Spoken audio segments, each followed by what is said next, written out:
Paul. That was not good enough. Paul. It got worse. Oh, from New York, you are listening to Extra Time, driven by Continental from, the nursery in Bed-Stuy. I'm Andrew Wiebe with my partners in soccer, David Goss, Charlie Davies. Oh, it's good to be here. Good to be back in New York. The second show from some comfy confines. How's it going, boys? Charlie, we got you on a new day. Do you feel weird not being on Mondays? Is Thursday working for you, or you just feel off? Every day works for me, but I do miss the Mondays. But Thursdays now is a new beginning. I am all about Thursdays, and my health check passed. My health check passed, Anders. Come on now. Hey, that's for your audio, but it's also for your life. Yes, of course. 4 years, cancer-free. Yes. Congrats, man. Congrats. Yeah. Big. Oh, let's get to everybody at home. Just put your hands together wherever you are, in the car, at work, making dinner. Give a round of applause for Chuck D. No, I'm, it's one of those things where I'm always grateful for every day. I don't take anything for granted. And 4 years is a big hurdle to get over. And just each year, it's another hurdle. It's another obstacle. But it does give me a little bit of peace of mind to know that I'm A-okay, I'm healthy, and I can continue to live this beautiful life. Well said. By the way, Thursdays and Mondays in this pandemic are like the same day. It doesn't matter. There's games there's games all the time. We've got how many games on Thursday? We've got games on Friday. We got games on Saturday. We got games on Sunday. So it's not like you're missing anything, Chuck. No, every day is the same. It also is one of those daily reminders, weekly reminders when Charlie Davies is the most impressive person I've ever been around. And you're like, God damn it. Charlie's done more than I can imagine wanting to do and still is doing more. So he's the man. And it also reminds you not to complain. Like, you're ending a quarantine, Dave. I'm a week into a quarantine, and I'm like, oh, this is awful. I just want to go for a walk. And then I'm like, yeah, but Charlie beat cancer. So yeah, probably pipe down. And scored at the Azteca. That too. Spoilers to anyone rewatching that game. Yeah. Look, we have a big show. Paul Tenorio talking transfers. Sorry to cut you off before you go into the Azteca story for the millionth time, Charlie. I wasn't going to go into Azteca. I was just going to say I'm lucky and fortunate to work with guys like you. Hey.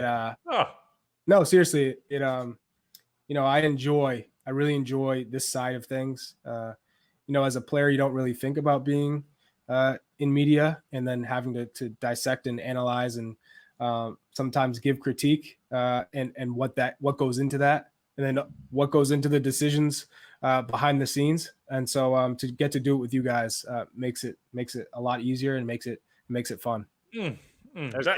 God, there's nobody I like working with more than Charlie Davies. Oh, God, you're just making me feel good on this Thursday. Forget this. That's what it's about. That's what it's about. Feeling good. It's like a warm blanket, And Paul Tenorio is like a warm blanket too. It's been a while since we talked to Paul. He's a good friend of the show.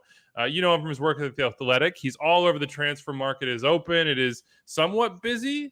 We'll talk to Paul about what's going on and what could happen over these summer months. Dennis Kloese is going to join us, the man behind this Galaxy project. A lot going on, some stuff about Christian Pavone, a new signing, and Yoni Gonzalez from Benfica, and also a team that's at the bottom of the standings right now in the Western Conference. So we'll talk to Dennis in a bit. We got a buffet of rivalry matches going on this week/weekend, Thursday night. Maybe you're listening to this while you watch the Hudson River Derby. Saturday, the nicest rivalry in soccer. I don't know if it is a rivalry, but Sporting KC, Minnesota, Texas Derby.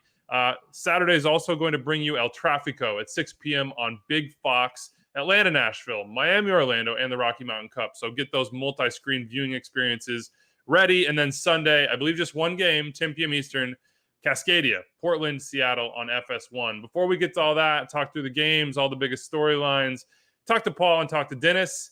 Concacaf Octagon qualification format schedule is out. So go to MLSsoccer.com, go to US Soccer if that's your thing, Canada Association if you're up north of the border. Kind of figure out the information side of this. First reactions, Dave, and I want to come at it from a Canada side because the U.S. knows that they're in the Octagon. There are 6 groups to get to the Octagon. You got to win your group, and then you got to go home and win that too to get there. Where does Canada stand? What is their group like? So the draw first comes through, and I actually thought it was a tough draw for Canada. I think Suriname's one of the up-and-coming countries in this region. They've got some really good young attacking players in Vilter and Convalles, who some people may not know yet, but over the next 3-4 years, they're going to be guys that pour in goals in CONCACAF qualifying, like Pavone did in Honduras, like Ruiz did in Guatemala. They're going to be names you know. And now Suriname, for the first time ever, is allowing players who have Dutch passports to play for them. Suriname's the country where Clarence Seedorf's from, Edgar Davids, Jimmy Floyd Hasselbank. All these guys were ineligible the moment they took a Dutch passport or were born in the Netherlands to play for their national team. And that's starting to shift. So this is one of the toughest teams. And Bermuda also in this group. We saw them qualify for the Gold Cup. We saw them beat Panama in Nations League. They're a team that has a solid backline. Nicky Wells up top, who played in the Premier League. Zico Lewis, who Red Bull fans will know and who's been good in USL. Boston College. And Boston College. These are good teams, but they get Suriname and Bermuda both at home because you're only playing every team once. You don't travel to and from every game. And then they get the Cayman Islands and Aruba on the road. Those are two teams that are easily beatable. Those are teams that struggled in Nations League, don't have a ton of experience. So it's a tough group. It could have been easier. Trinidad and Tobago got an easier group. Panama got an easier group. So Canada didn't get the easiest draw, but the travel, the way it's going to line up will help them. The huge question mark in all of this is in October. Do foreign players from Europe come back to teams? Can you play in some of these countries? Can there be fans in some of these countries? A lot of these teams are way more reliant on players overseas than other ones. So that's going to be a huge wrench in all of this. But in general, it's a group that Canada should get out of, but it's not as easy a draw as they could have gotten. How about Group C? Because when I looked, you talk about tough groups and who has it the worst. It feels to me like Group C is the kind of grinder. You know, it's like Curacao, Guatemala, Cuba's in there. We don't know what Cuba will be like, but St. Vincent and the Grenadines, not pushovers. Yeah, I really like St. Vincent and the Grenadines. Guatemala, they are the team that no one wanted because of what happened to them. They got thrown farther down. They're not the strongest Guatemala group we've ever seen, but they're always a tough game. And Cuba, now there's rumors because of some things that are going on in baseball, they may allow players who didn't defect but left the country legally that play overseas to play for them. They've got guys in Mexico, Costa Rica, USL, as well as now in England on Norwich. So this could be way tougher, but then it comes back to Curacao. This is a team which we've loved what they've done, but it's been built through players who are overseas or from the diaspora. And it's because of the way CONCACAF's rebuilt itself with the amount of games with Nations League, multiple Gold Cup qualifying, they've been able to put together a legitimate group. But if those guys can't travel, they don't have the base in North America to really compete at that highest level. So that's one of the huge question marks, but they are probably the best team, maybe besides Canada, in this entire qualifying. Can I throw out a big red flag if you're a Canada fan? Like, it's Group B versus Group E, and Group E's likely winner is Haiti, and I'm having like Gold Cup flashbacks. You know, we'll see what happens with that. Canada should get through. I know we want them to get through. I would love to see them in the Octagon. We know the U.S. is already there. It's the U.S., it's Mexico, it's Costa Rica, it's Jamaica, and Honduras. They're already in. There's 3 spots in a playoff to push through and get to the World Cup. We have the schedule, sort of the rough outlines of the schedule, because, of course, there's 3 more teams that got to get in there. The things that stand out, October 2021, home against Mexico. And in that September window right before that, you have the home game against Costa Rica. But then it's the last 3 games. At Mexico, then it's home against maybe Panama, DR, Guatemala, or Curacao, and then it's at Costa Rica. So as everybody has said about this draw for the U.S., get your work done early. There are more games this time around. Instead of 10, you got 14 because of the additional 3 teams.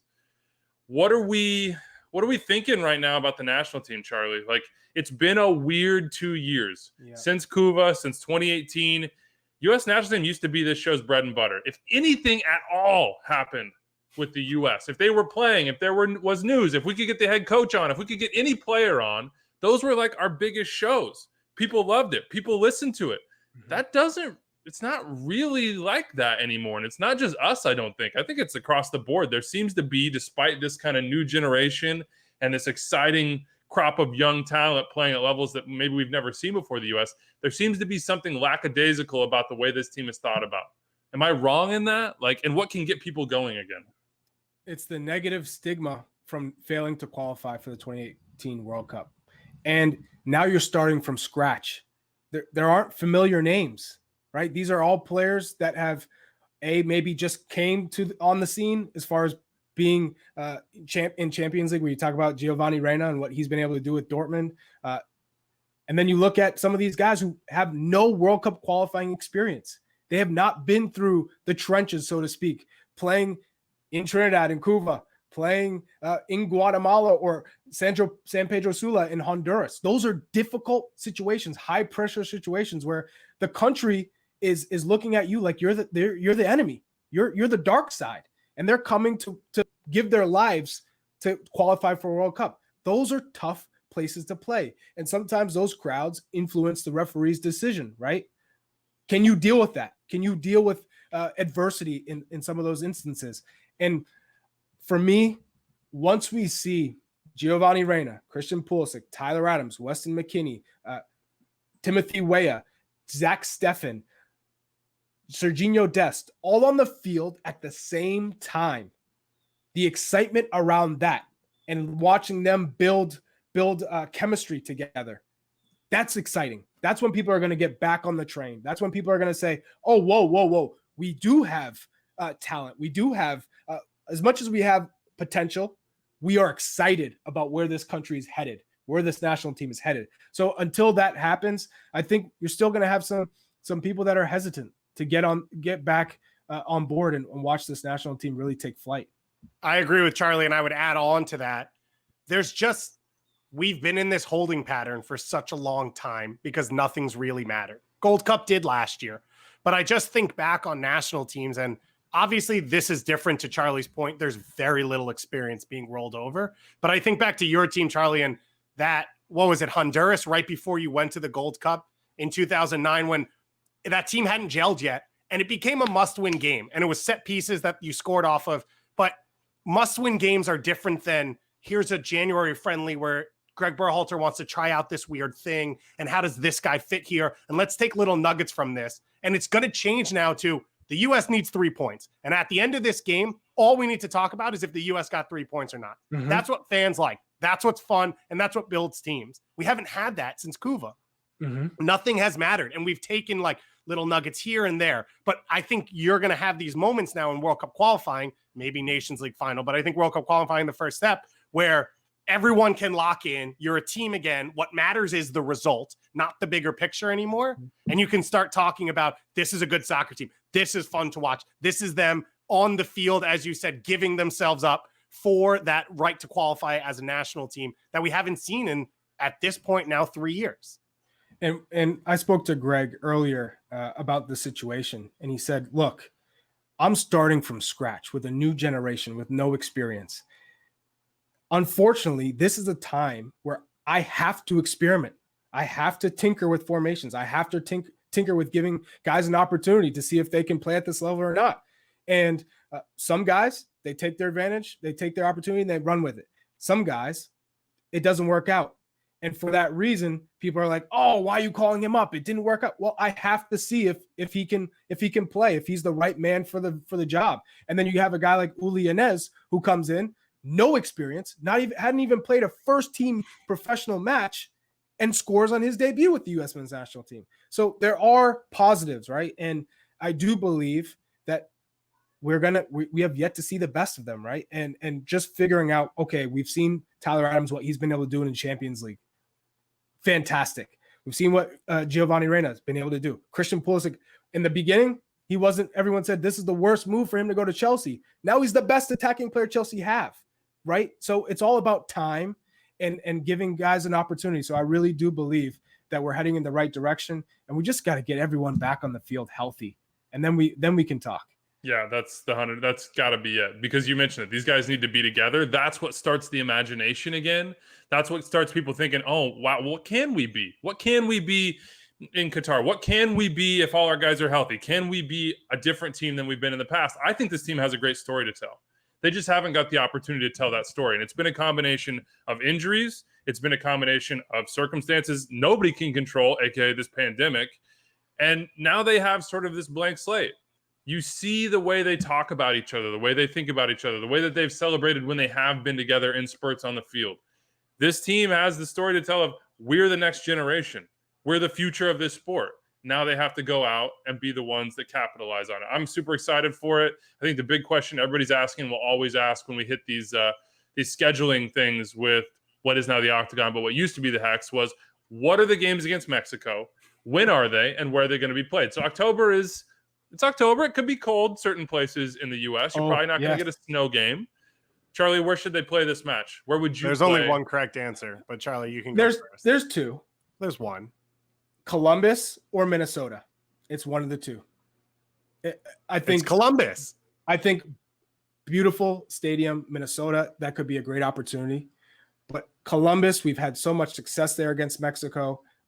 It's Greg Berhalter's backyard when he was there with the Columbus Crew. He's so familiar with the environment and the practice facilities. I just think Columbus makes sense in a lot of ways. Dos a Cero, bring it back. Columbus. Yeah. Hold on. And don't even play at the new stadium. It's Mafre Stadium. It's the bleachers. It's jumping up and down. It's the crowds. It's the history. It's everything. There's literally no start a reason new to tradition. change it. But you can also start a new tradition. This is a country we all complain about soccer history. Why? Nothing's broken. You lost one game, one time. Mm-hmm. Nothing's broken. You know the experience. Everyone knows the history. Put these young players in that environment. Give them the opportunity to be the next step in the Cold War, the Guerra Fria, all that stuff. And let's go. Why would you change that? You know, I was kind of on the other side, Dave, and then your just infectious energy got me jacked because we were in the stands for that 2-1, and we were, at different levels of inebriation. Sure. I may or may not have fallen down and on top of people when the U.S. scored their goal, and it hurt. That game, losing that little kind of advantage that we had over L3, that hurt. But why not give this group the chance to come back and say, nah. That moment, that was a blip. Mm-hmm. And Columbus all three of us, whatever, obviously you and me, Andrew, different than the way Charlie, all dreamed of being there in Columbus for a USA-Mexico game. Yes. These players are the same. Why change that because you have a new stadium? It still exists. Everything's still there. Why not go back? The one thing I will say, if we go to Columbus, you have to have a really muddy parking lot to tailgate in. Sure. There cannot be a good surface anywhere. You have to go into that stadium with your feet just caked in mud and hopefully freezing, hopefully below 40. Frankie Hayduk has us covered. Yeah, yes. for sure. Yes, he does. All right, let's get to MLS, and we'll start with the transfer market with, as I said, an old friend, Paul Tenorio, and we'll get going with the throwback. You better call Paul. You better call Paul. Go ahead and call Paul. You better call Paul. Whoa, hot take. Who said that? Treat from a bygone era, Paul Tenorio of The Athletic, formerly Better Call Paul. And I got, Paul, before we let you jump into the transfer market, there was some other nickname that we had for you. I remember Tam Gam Sam. I just cannot. There was something else for you. I feel like we had another song listener made. No. We had the Alexi song, right? Yeah. And then it was Better Call Paul, and I don't know. I think the only other shtick was just making fun of Sam and saying that mine were reports and Sam's are rumors. Which I'd like to, despite my partnership with Sam, I want you to know that the only reason we have double bylines is so that people know that these are reports. Well, look, sometimes you need that Paul Tenorio name for credibility. And when I read your notebook about Reggie Cannon and the transfer market, I saw that your name was on it, and therefore must be real. I knew. Yeah, exactly. Otherwise, if it just said Sam, you read it, you're interested, but you're like, it's fan fiction. Let's wait. It's not and see, canon. Yeah. There's a little bit of doubt in your stomach on those. All right, Paul, let's get into it. People follow you, obviously, for the news, and you're still doing a great job with that. Before we get to it, though, we just talked about CONCACAF, U.S., Canada. The big question, though, where should they play U.S.-Mexico? Do you have opinion? Do you care? Does it matter? Yeah, I think it definitely matters.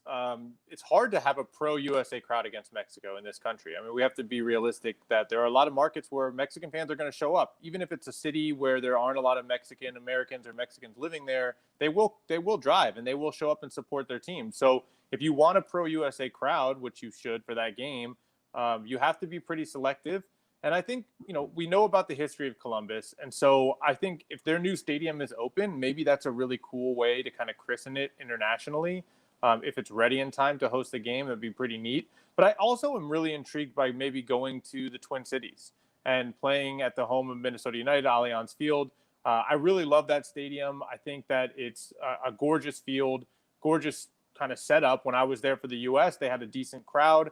And, you can hopefully get some chilly weather out of it as well. So I think it's kind of an earlier, it's not like a winter game. The winter game, unfortunately, is down in Mexico. Matt, can you imagine a January game in Columbus against Mexico? It'd be pretty amazing. Sort of like a February game in Denver against Costa Rica. Hey, no, that was not fair to the Costa Ricans. I was going to say, though, Weeby, you botched the question. We lost the Costa Rica in New Jersey last time. Where do we play the Ticos? Inside source to get that victory?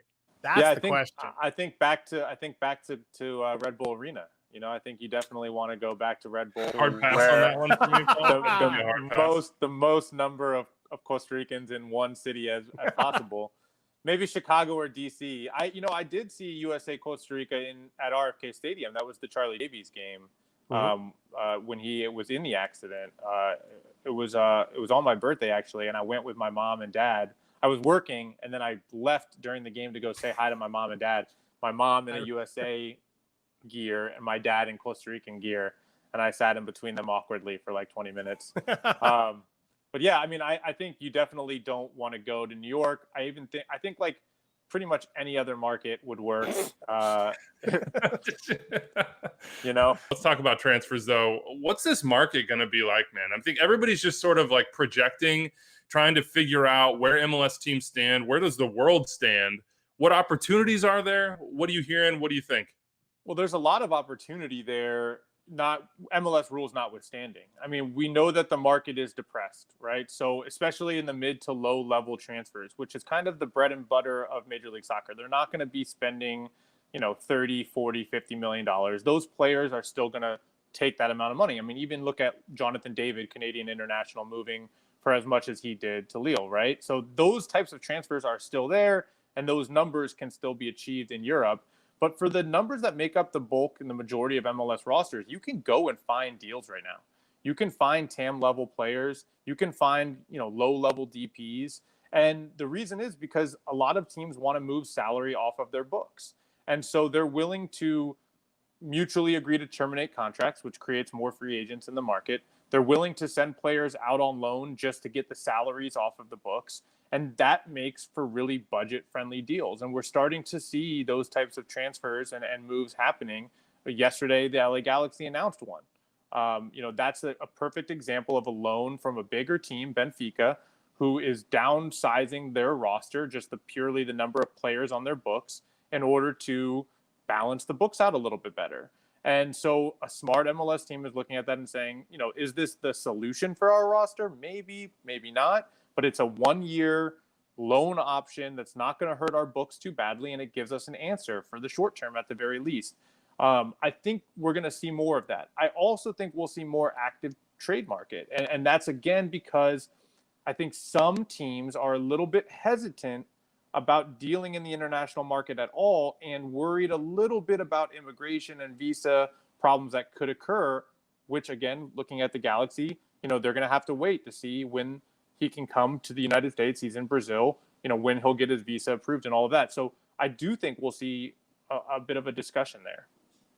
That was going to be my question, Paul. You nailed it on that answer. All 18 things that we needed. Sorry. That's why you're the best. That's why we bring you there. But look, I think what's interesting to me is that we've kind of seen like the trade market in MLS is so hot and cold. Like there'll be some windows where it just like goes crazy, right? And like and for us, those of us who observe the league, we're constantly looking like, why isn't the trade market more active, right? There are so many players who you look and they're being underutilized, or they're not a great fit, or a team is signing a player and you're like, oh, this would be a perfect fit for that team or this team. And, it's an easy move to make and it's budget friendly, and it doesn't happen. And I think it will be interesting to see in this window, especially for kind of the middle to low budget MLS teams.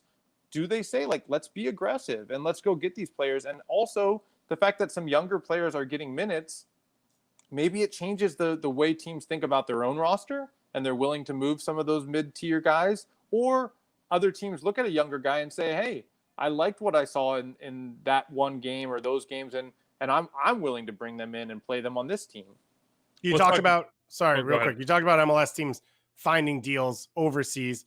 In your notebook, you mentioned Rodney Redis in Austin being cheaper than expected from South America, but you also bring up Gonzalez at Benfica coming from Europe. Is this a global thing that MLS can tap into, or is there one market that you expect them to push towards?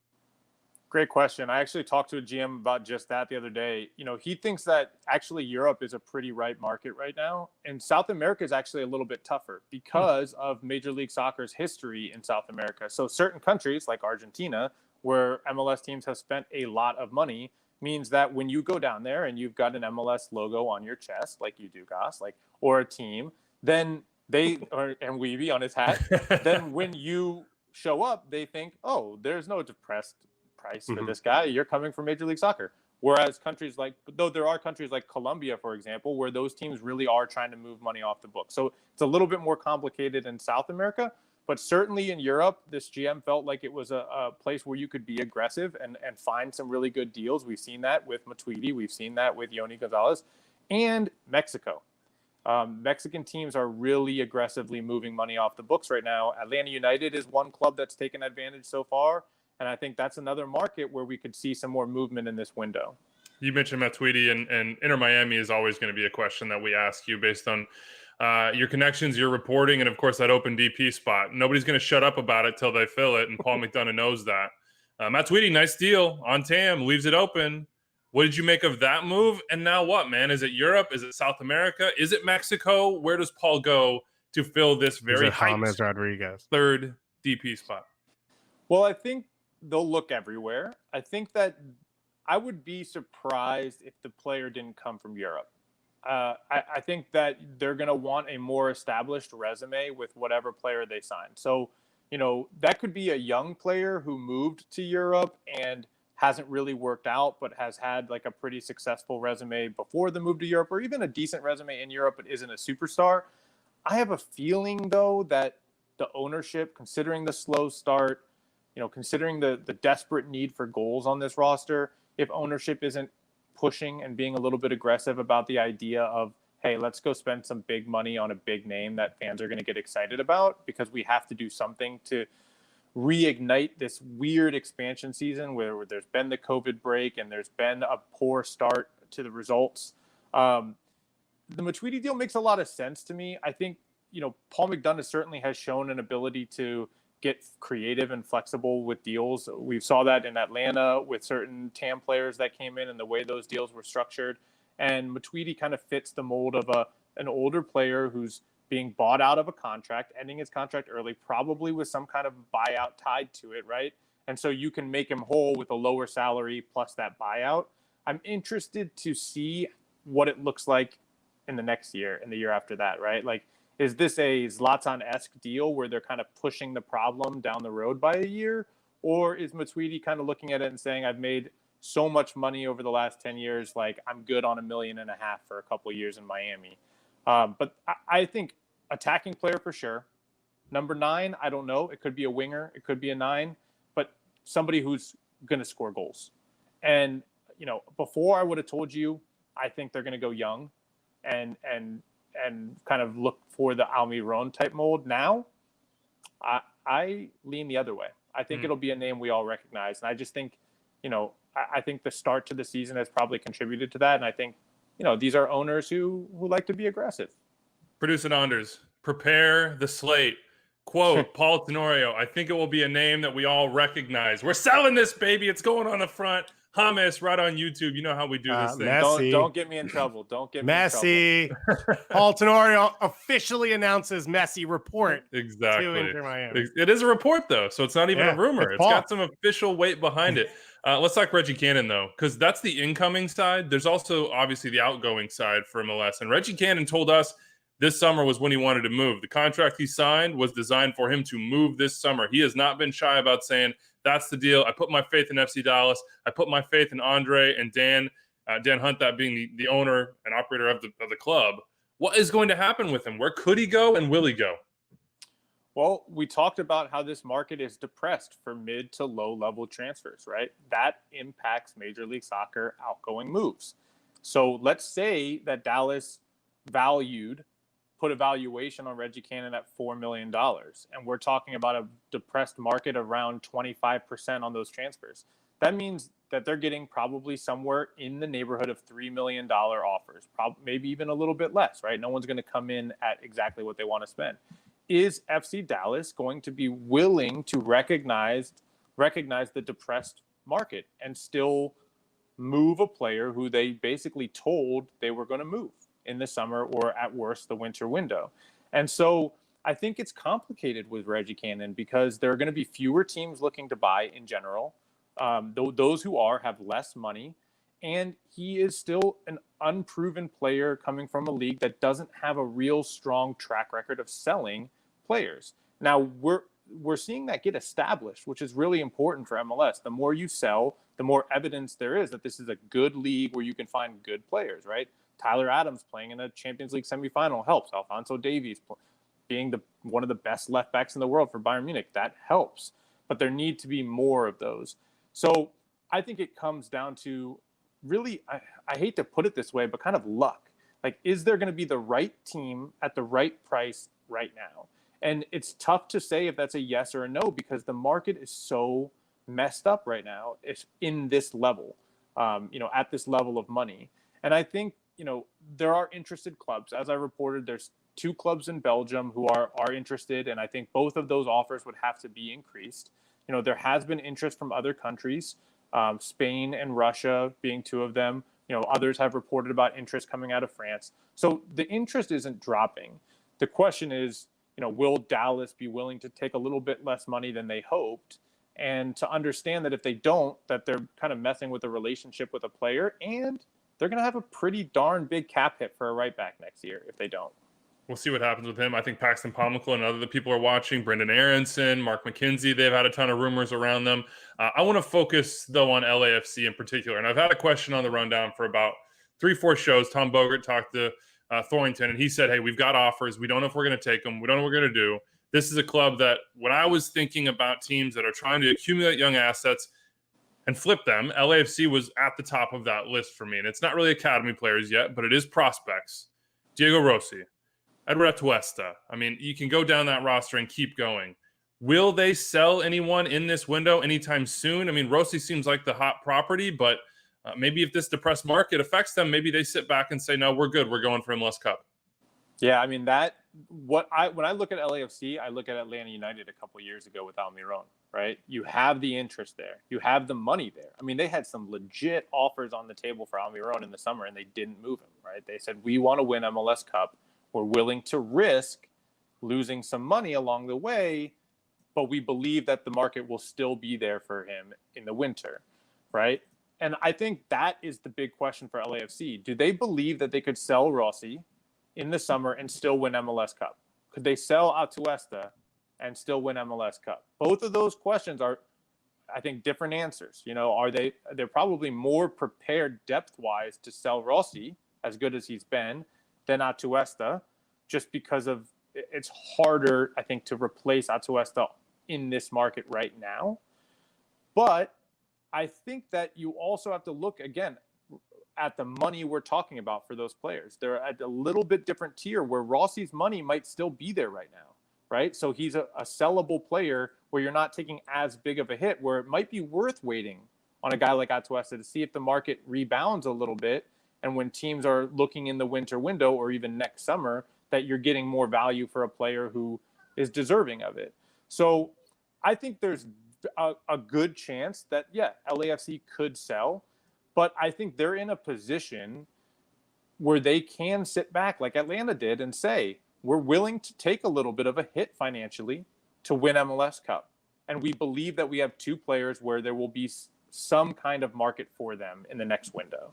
And that's different than, say, FC Dallas or another team, Philadelphia, where if you have a good market for Brendan Aronson right now, you sell him, right? You have a chance at MLS Cup like everyone does, but you're not the favorite, right? You're not selling to your fans like this guy's going to win MLS Cup for us. Whereas LAFC, the expectation is win or bust, right? And so you can sell that more easily to the players and to the fans. And so that's the different dynamic at LAFC, where it literally kind of comes down to an ownership choice, which is what happened in Atlanta. An owner saying, no, I prioritize the trophy over the profit. Got to win MLS Cup, though. If you hold off, I mean, that's regardless with LAFC. Got to win MLS Cup. No doubt. I mean, especially after MLS is back, right? After getting eliminated in that tournament. And, the way last year went in the playoffs against Seattle, this is a team that's the best roster in Major League Soccer. They play, I think, still the best soccer in the league. So, yeah, you want a trophy. At some point, it has to happen. And I think, you give yourself the best chance without making a move. And so that's the argument is, you have like the expectation of the club of being a winning club, but they do really value the idea of we are a stop along the way for these players. We believe in buying players, developing them, and selling them. And at some point you have to have that proof, right? And that matters to them too. So it's like the two parts of their identity are kind of clashing right now. And I don't think you have to give up one or the other. It's just a matter of which gets prioritized slightly above the other in this window.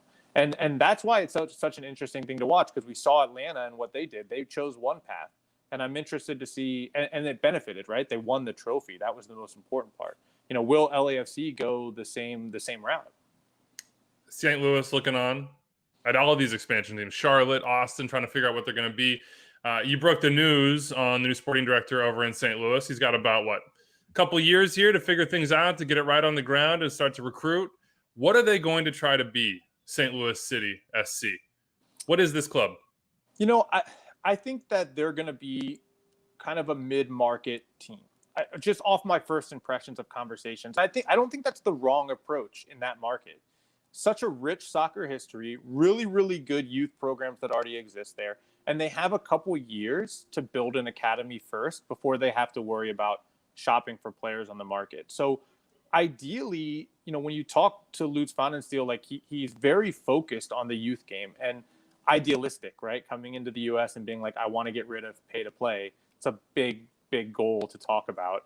But I thought a really important thing that he said in the interview I did with him was, we want to build relationships, right, in the community. It's not just about taking the best players from other clubs and putting them in our academy. We want to work on coaching education with high school coaches in the area and club coaches in the area. We want to develop partnerships. We want to be a part of the community. When we look back at early days MLS, that wasn't how it really worked. And I think that's been a real focus of this new league that's being launched, by MLS, is let's be partners and let's find ways to reach more kids and more talent that way. And so I think it's got a chance to be successful if he really stays focused there. But when I spoke to Carolyn Kindle Betts last week out of the branding side of it, it sounds like they are still figuring out how aggressive they want to be in the transfer market as well. And so I wouldn't be surprised to see them come out looking a little bit more like, I don't want to say, maybe like Minnesota year 2 or year 3, where the transfers are like mid millions, and not super conservative, but not LAFC Atlanta. All right, look forward to that. A lot of reports, no rumors here. That's what we like to hear from Paul Tenorio. Paul, thank you so much for your time, man.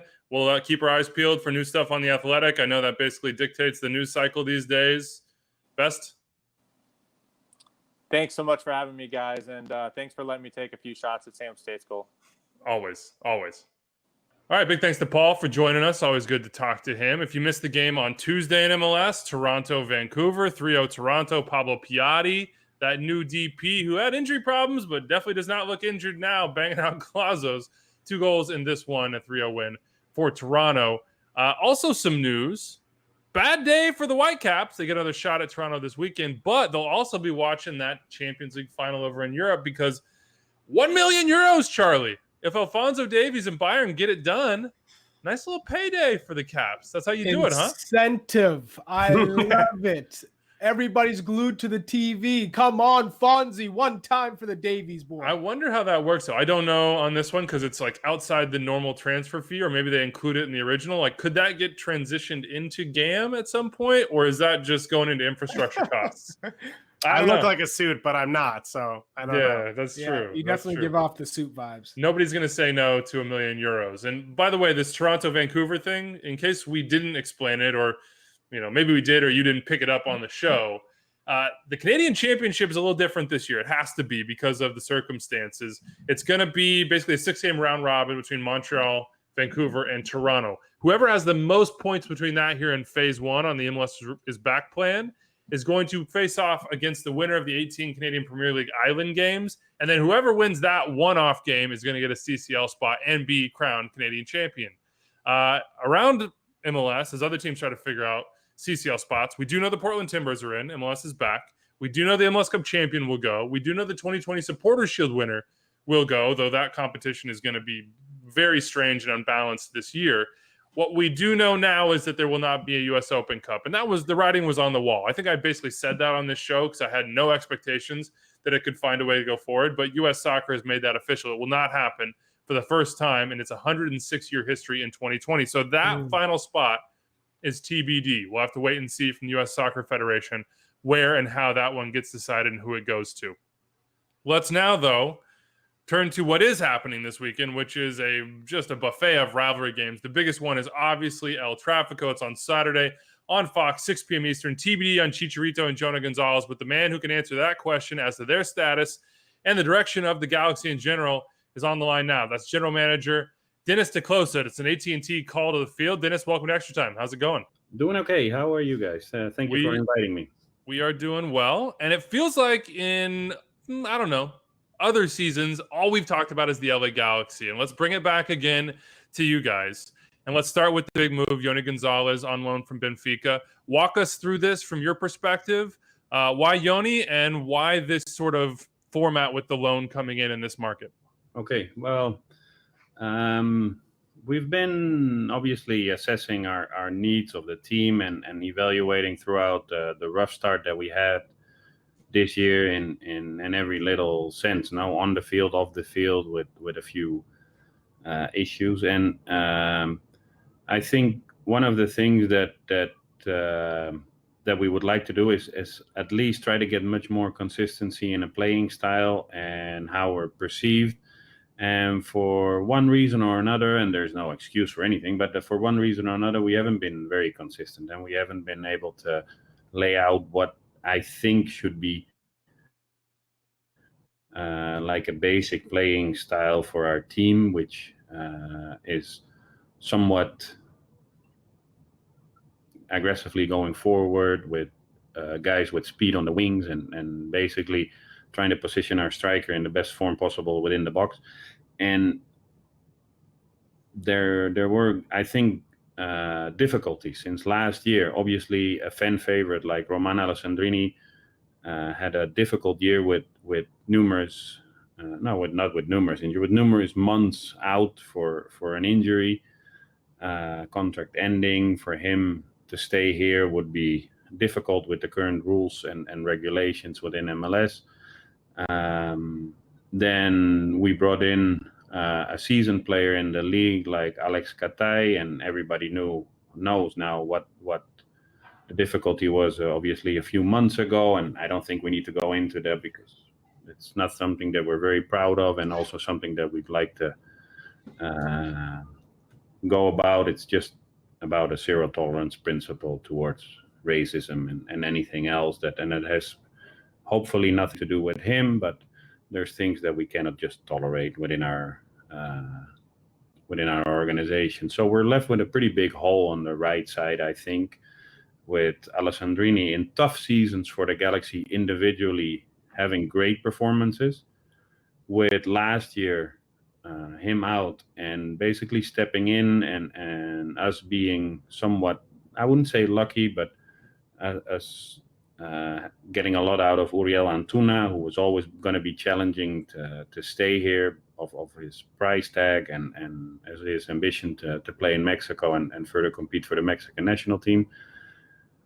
So now we're looking actively for a player with the conditions that Guillermo likes on the right wing, and I think Johnny, who've been following for a while, played against Boca Juniors, Guillermo's former team, in Copa Libertadores.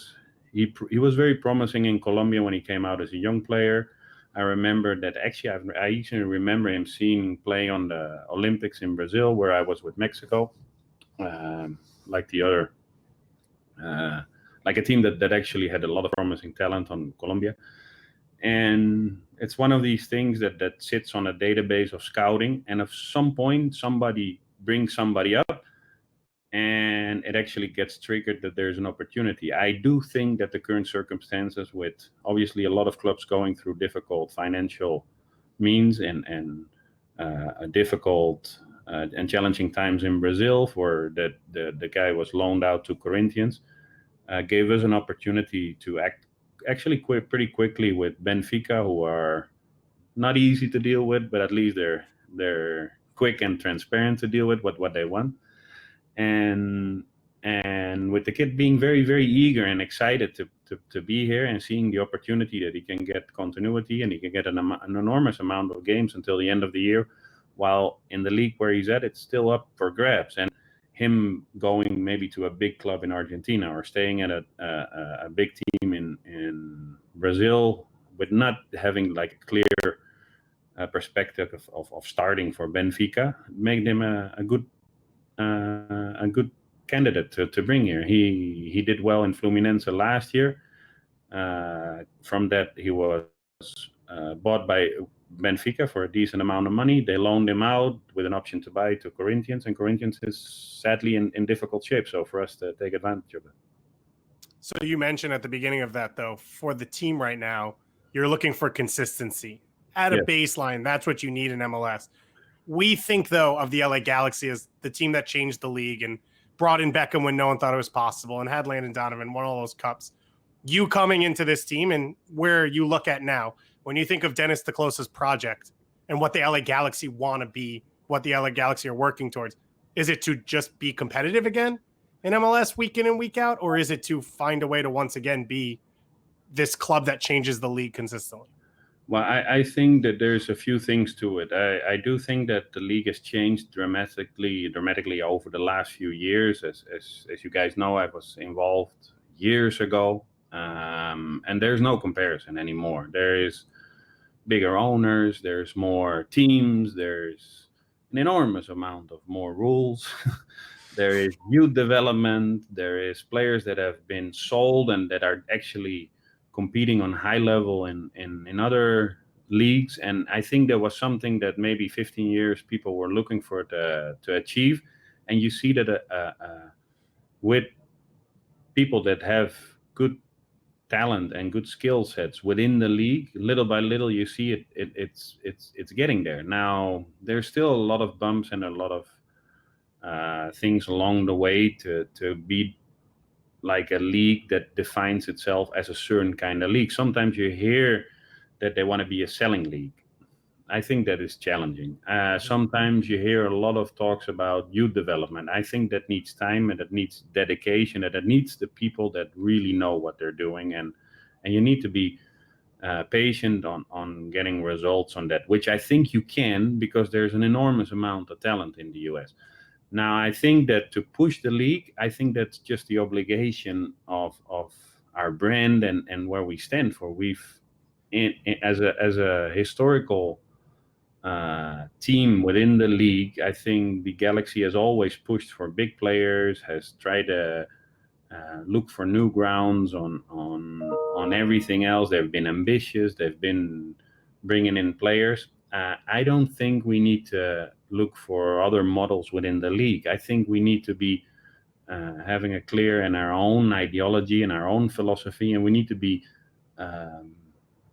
recognizable as the Galaxy. And what the Galaxy stands for, it has something to do with obviously high-profile players, because that gives a glance of glitter and glamour to, I think, what has made the Galaxy great.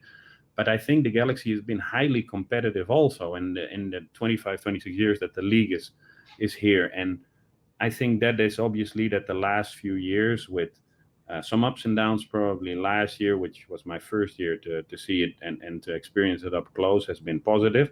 But we need to be much more consistency. Now that goes to having a more competitive depth on your roster. That has to do with choosing the right DP players. That has to do with how you engage your second team with your first team and your academy.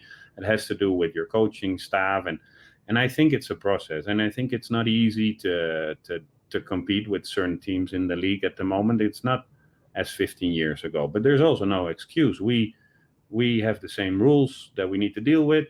We have a great owner that has supported the Galaxy over the years and has been very ambitious and has been very outgoing on everything that I think that makes the Galaxy a world-renowned brand. And I think that's something that we need to keep on pushing for. Now, I do think that current soccer market requires obviously adaptation, and you need to evaluate as a club, and you need to evaluate as a league and as a staff on how you look at things. Currently, the game is very dynamic, so it is challenging sometimes, with a certain exception, like for example Ibra last year, to bring in older players. So you need to go little by little to an age that is able to compete here. There is, I think, a need of a certain skill set within the league that you need to possess to be able to be good here, which has athletic ability, which needs to be dynamic, and you need to have some mental flexibility also, because it's challenging here with travel, with rules, with players that come from outside and then all of a sudden see what the depth of the roster sometimes are. And I think that there's something that obviously I try to learn, and I try to study, and I try to be active, and I try to be as proactive as possible and put my experience on the table so that the Galaxy can take advantage of it, and I hope it goes in the right direction. You mentioned Zlatan, and we'll limit this to just one Zlatan question. But Yeah. you're sort of building something, and it's long term and it's medium term while also balancing the short term. Is a player like Zlatan, does he make it more complicated to, within the rule structure and within the way things happen in MLS and within the way the team has to be built, does he make it more complicated, or did he complicate sort of the long-term or medium-term process for you in terms of the project? I think it's a little bit of a balance of both. If you speak to him, he would be on a level that he's at now, or even a higher level up until 50 years old. So I think nobody should worry about him and his physical abilities. He is by far, I think, one of the biggest players that has played in the league, in every little thing that he brings to the table, and his competitiveness and his talent and what he can do. Now that also gave him an opportunity to still compete at a very high level in a country that he loves and a club that he's been appreciated at. So for him to go there, I think we need to be respectful to that. On the other hand, it is not an easy task to bring in designated players. These players are sometimes obviously wanted by a lot of clubs throughout the world, not only in the US. And it is a balance in between what you bring in and how you build going forward, but it also needs to bring immediate results. One of the things that, for example, in a difficult environment in Mexico that I learned, that sometimes you need to get some short-term results to get credibility on long-term. But here I do think, and I appreciate that there is obviously a good eyesight always on longer term projects and on building and things like that. But I do think that, and more so a team like the Galaxy, needs to be held responsible and needs to be held accountable for short-term results also. What about Christian Pavón? Speaking of DPs, you start to see in the Argentine media, is going to be all over this stuff. They're starting to talk about negotiations and the loan number to make it permanent. Where does that stand in your mind? What do you want to happen? Yeah, well, I think there's not a lot of news, so anything that can be done by the Argentine media or any media in the world is something that needs to be taken a little bit with, I don't know. In Holland, they have a saying, you take it with a little bit of salt. I don't know if that makes sense, but... Yeah, same one here, a grain of salt, yeah. Okay, well, that's something like that. So the clear and neutral part of Christian, that he's very happy here. We're very happy with him. that we have him on loan with obviously an option to buy at the end of the year. And now the league is starting. We'll evaluate with him and his agent, who has been very good and has. We have a good relationship, obviously, with Boca through our coach, who's played with their current president. And at some point, we'll bring it to the table. Now, I must say that the current circumstances of not being able to travel and not being able to engage personally sometimes with people make it very hard, because in a culture like Argentina, I think the most respectful thing you can do is go there and speak with the people on an appropriate way. And now, yeah, we're all a little bit Zoom and telephone tight, and I don't think that's the right way. But we'll find a good solution and a good answer. And I'm happy that Christian is at least he's doing well, and he's showing that he wants to be here. He's, I think, one of a good example how I think this league will look into for the upcoming years. Players like his caliber, we should be chasing to get into this league. I wouldn't say with us, but I think every team. Dennis, I know you've had an enormous amount of experience with Chivas Guadalajara and El Tri, right? There's pressure, there's tension to deliver, not only with results, but quality performances.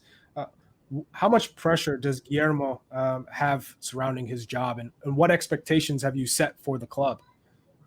Well, I think that the expectations here is to really compete and really be as much as we can do, and it comes from obviously of a support of an ownership group that has been very successful and that has been very, very competitive in this league. And I think with Guillermo achieved of what he achieved with as a player in Boca and actually in his later stage of his career here in MLS, he's a competitive guy, and I don't need to remind him that the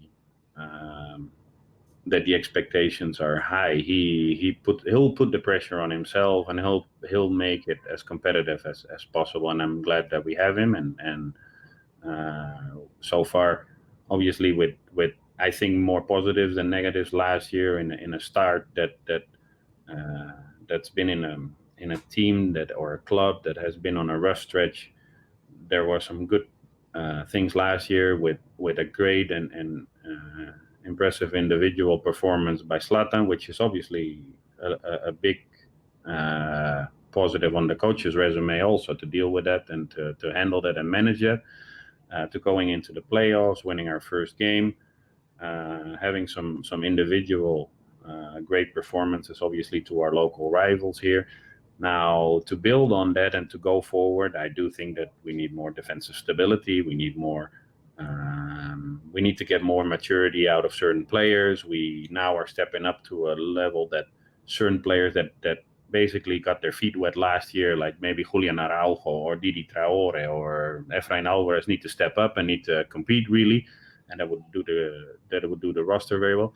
So it's a little bit of time also, and to be honest, I think that he's competitive enough to know that at the Galaxy, either me or whoever is here is always looking for results, and there's always pressure. From a narrative sense and a public sense, Dennis, it seems like it's all about Chicharito these days. I mean, you go from Zlatan, and then we're asking all these questions. It's not, you have Chicharito. I mean, this is the Galaxy. There's always the guy. How do you get more out of him? How do you put him in the best chance to be successful? And for him, that means scoring goals. You mentioned sort of an aggressive footing, and maybe Yoni Gonzalez helps as well.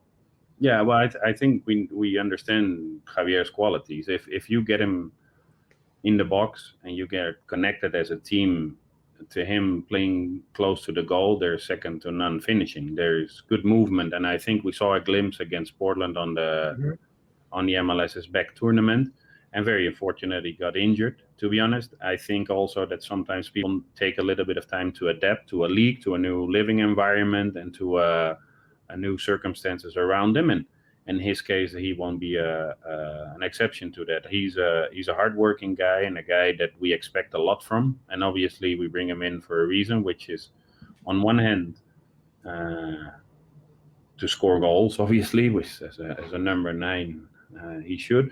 But on the other hand, he has, I think, an exceptional opportunity to be a role model for young players on the team with the teams that he's represented, and to be a very great and positive exponent of the Mexican American community here in Los Angeles, which is enormous, and is waiting obviously for somebody to bring positive news to the difficult and challenging times at the moment. Is he and Jonah Dos Santos going to be available this weekend?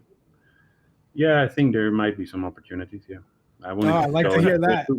because it's everything, because we're so secretive and we're so closed doors about anything. No, I think it'd be still a little bit challenging, to be honest. But and with 18 games coming up, with 3 days of rest in between, I think we need to be careful and balancing out. I'll leave it up to the coach what he does, and at least we're happy that these guys are back in the mix again, and see where we end up with it.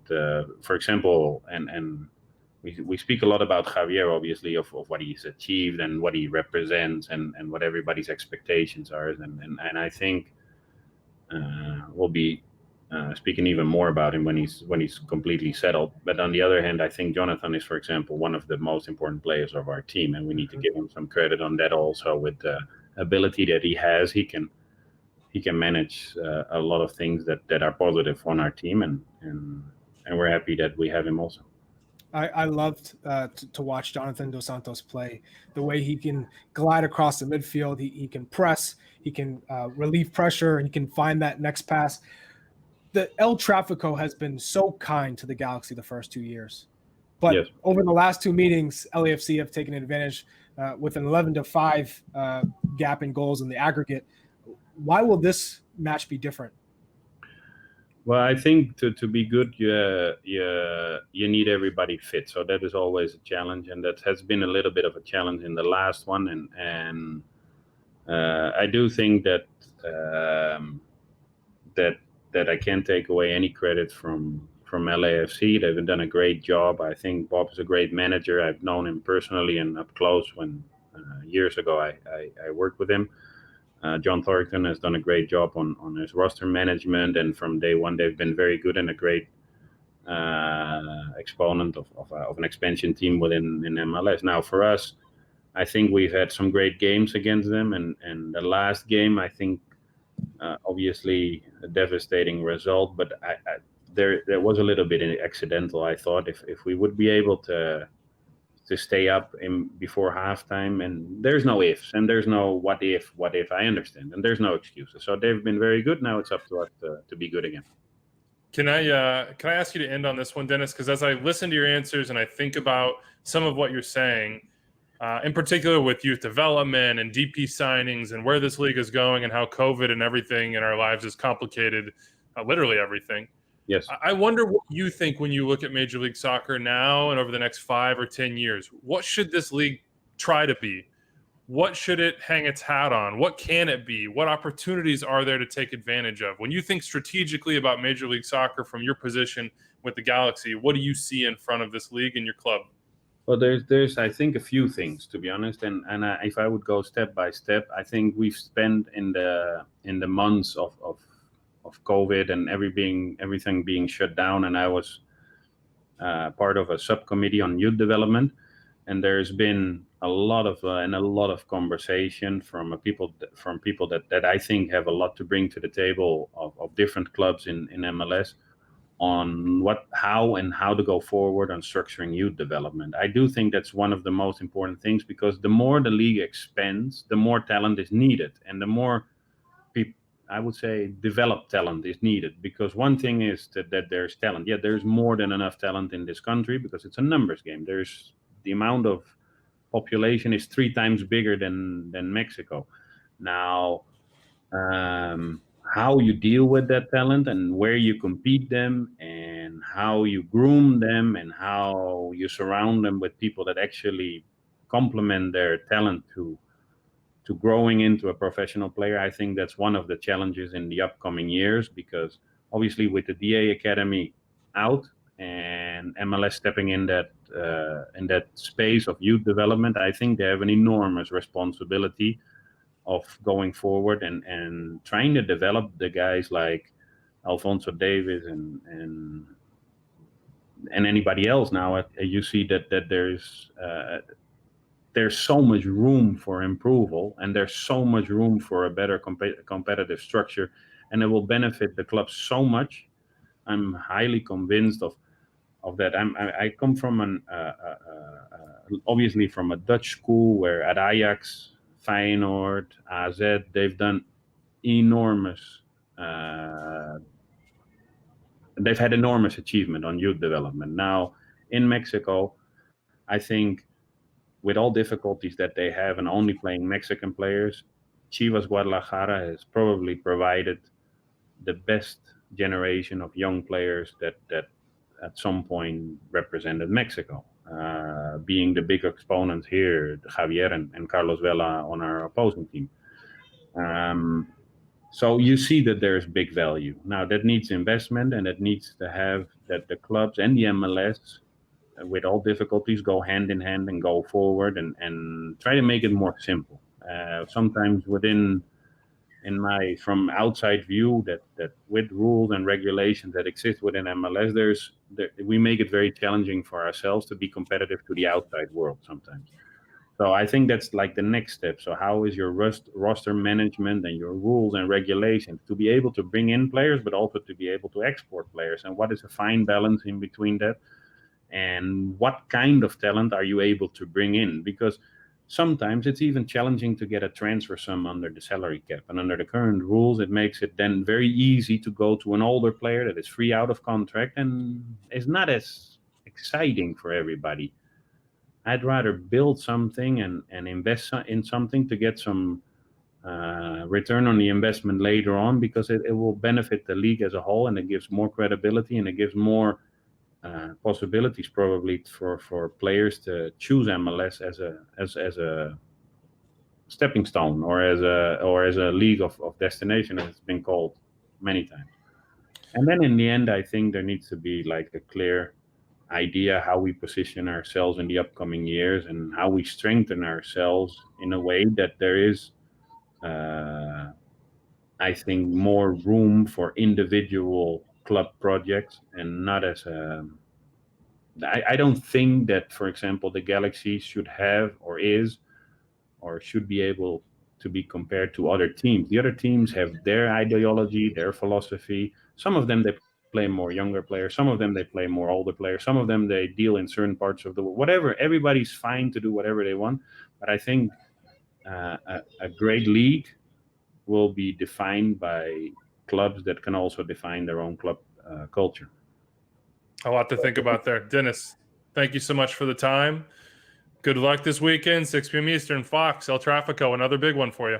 Very big one, and we're very much looking forward to it. It's I must say that I think, and it's for everybody the same, even if you look at the games on TV, it is awkward to play without fans. I think it does influence, and it's a shame that we can't have our people that are supporting us, at least close to us, in these upcoming games, which are important. We have a great opportunity to show ourselves, and we'll try our best against a very, very good team, obviously.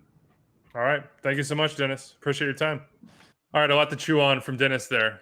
Some big ideas, some specifics on the Galaxy, and some TBD for this weekend as far as star players. Looks like there won't be Chicharito or Jonah involved based on what he's saying, but we'll see on Saturday at 6 p.m. Eastern on Big Fox. Carlos Vela will be there, and that's nice, and that's the biggest story, but is it the thing that you're watching on the field, Charlie? Take us through El Tráfico real quick. I want to see a creative attacking side from the Galaxy, one that's unpredictable. I want to see the relationship between Christian Pavón and Chicharito.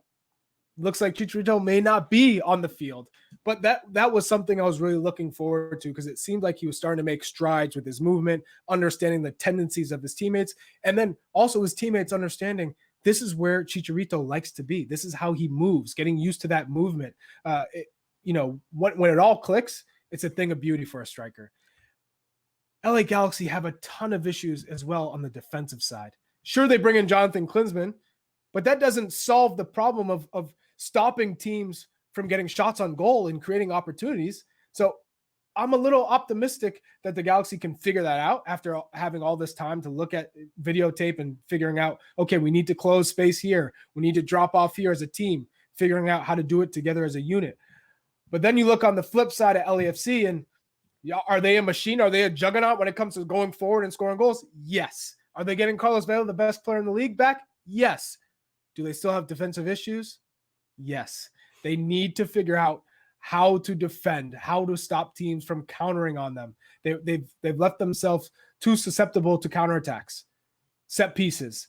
They need to shore up that back line, and this is a match where I'm going to be looking at, is it a 4-3 game? Is it a 5-4 game? Or have both teams finally figured it out? Is this more of a 2-1, 1-0 game? So this will be a very interesting El Tráfico.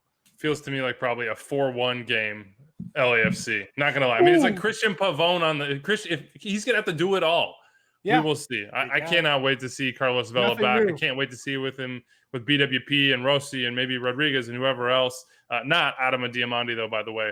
I don't know if we said this on the show, but for family reasons, he is no longer with LAFC. I'm going to take Miami Orlando this weekend, 8 p.m. Eastern. That's on ESPN Plus. You have a nice little 4-hour window for rivalries. It's the second match in the history between these two teams.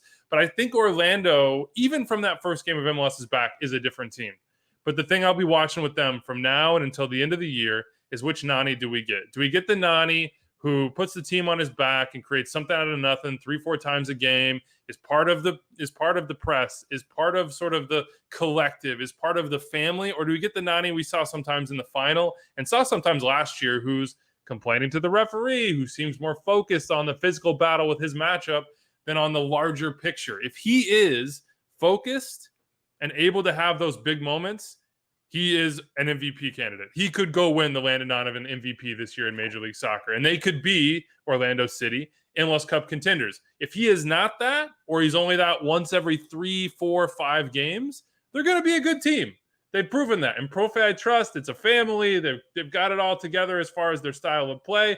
All the players around Nani believe in themselves and what they bring. But there is this gap between the top of their ceiling and who they are without a motivated, productive Nani that I think is going to be the storyline the rest of the way for this team. So I want to see how that goes. On the flip side, Miami don't have a result, man. They don't have a win at least, and that's what you need in that part of South Florida. So I think the pressure is really on them in this match to show something, to get something, specifically the 3 points, and I'm still waiting to see how they create chances and how they finish those chances, because it has not been consistent and it hasn't been good enough for the project that they've said that they're trying to build. But still, DP spot open. We shall see. Dave, take us to Sunday. Portland, Seattle, Cascadia, 10 p.m. Eastern, FS1. It's a beautiful Cascadia matchup to close the weekend. On the Portland Timbers side, fantastic in the tournament. They obviously win the whole thing. Can they continue on? We can't question that yet. They've played good soccer the last month and a half. We hope to see it continuing forward. On the flip side for Seattle, massive question marks. And the big thing everyone's going to be watching is center back. Over the last 6 weeks, leaving the tournament, in the tournament, have they found a way to get Yaimar Gomez and Arriaga to play well together? That's what everything hinges on. If this team plays Shane O'Neill consistently in games, there is a ceiling to how far they can go. And if Arriaga plays the way he played in the tournament, then there's a ceiling as well on where this team can go. Dream scenario, though, for this game, because you asked me that, Weeby. Jeremy Abobasi and Jordan Morris, hat tricks, 4-3 game, going off. The future of the USMNT is here.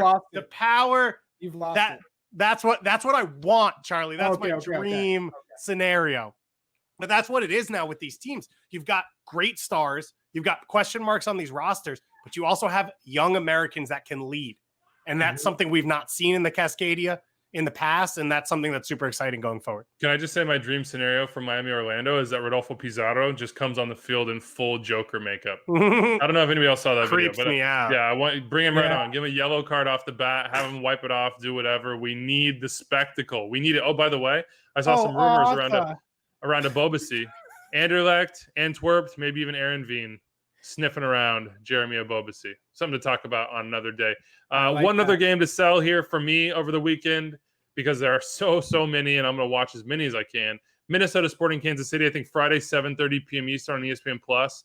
I'm wondering if Iko Para is going to be back, but either way, these are the two teams at the top of the Western Conference.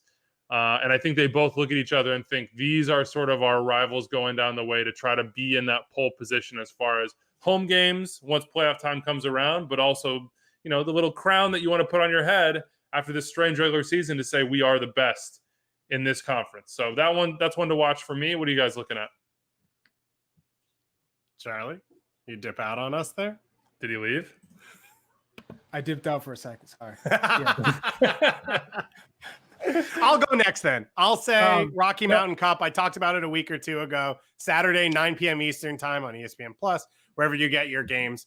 Colorado Rapids, great flashes last year. RSL, good flashes early this year and early in the MLS's back tournament. These are two teams that I think if they play the way they want to play, if they're confident, they can contend at the top of the Western Conference. But there's a really low floor if they don't show up. So I love both these coaches. I like the young players in these teams. So that's one of those games that I'm watching to see who gets off on the right foot. All right, now I can jump in here. The New England Revolution versus Philadelphia Union match is what I'm going to have my eye on. You have New England without Carlos Heel. This is a best 11 player. He is up there as one of the best midfielders in this league, creating chances. Now, New England Revolution created chances, but they couldn't finish those chances. So Gustavo Bo, the responsibility falls square on the shoulders of Gustavo Bo, whether it's creating goals, scoring goals, and DP, Adam Books up top. Can you be a little bit more influential? If you're getting one chance a game, then you got to finish that one chance a game. And Matt Polster coming in from Rangers. I've talked to a lot of the players. They said he looks like a new player. This isn't the Matt Polster who had potential at Chicago Fire. He actually looks like he's going to grab the game and make a statement in the center of the pitch, being a little bit rugged, probably what he learned from playing in the Scottish Premiership, but just being a tough, dependable player who's trying to make everyone around him better. And then for Philadelphia Union, everyone has their eye on Brendan Aronson. The guy is generating opportunities from Europe now. Clubs are coming in with bids. Andre Blake, MVP of the tournament for them, being the top goalkeeper at the MLS back tournament. This is a team that has potential, but if you start selling Mark McKenzie and Brendan Aronson, what happens next? I think Sergio Santos and Shabilko are gonna basically make this team go from contender to champion. They need to be playing at a high level. They need to be playing with each other and not being individuals. So I'm going to have my eye on the players up top for the Philadelphia Union. All right, we'll dedicate Monday's show to running through 20 games over the weekend. So just assume there's games every day for the next 2 weeks, and you don't even have to check the schedule. It's probably not even the next 2 weeks. It's like the next month, realistically. But Thursdays are the best, so it doesn't even matter. Yeah, no, it's all about Thursdays. That's the best day of the week. All right, mailbag time. We got to get through this quickly, Dave, because I think Let's just start with the biggest one. Yeah. Let's go big. Michael D. Dwyer had the greatest idea ever on Twitter. He said, based off the food discussion from last ETR, I propose a post-COVID web series in which Empire Goss, that's me, goes to an MLS city, eats and drinks before and after an MLS game, all on foot or public transit. That's Beautiful. my style. The movement, cross with no reservations. Call it Munch to the Match. This is the greatest tweet we've ever received, and I am so excited for this idea. Why is it just you, thank though? you.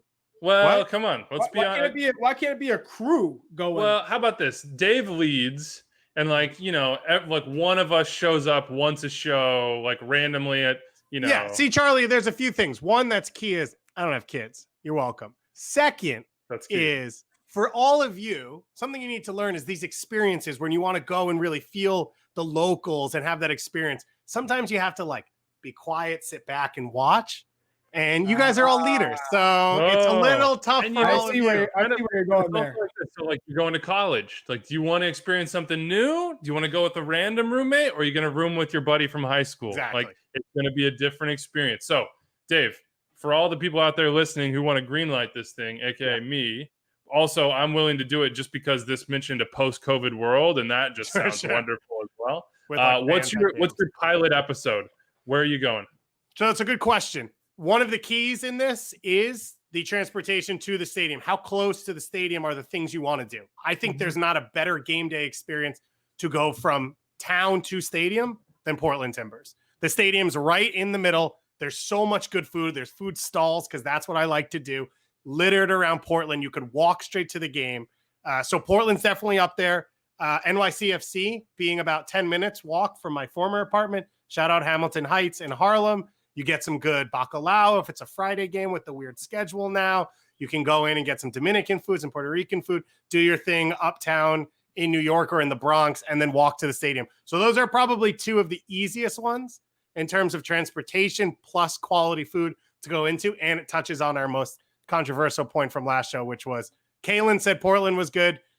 Doyle dunked on it, and we got some essays complaining to Doyle, which we will get into on Monday. Yeah, we're gonna have to edit those down because they are very long. I'm scrolling right now, and the scroll does not end. That's it for us. Big thanks to Paul Tenorio for joining us to talk transfers, and Dennis Kloese for sharing some insight around the LA Galaxy. Ton of games to watch this weekend. Check them out. We'll be back with Matt Doyle and Kalen Carr on Monday to round them all up. In the meantime, have a great weekend, everybody.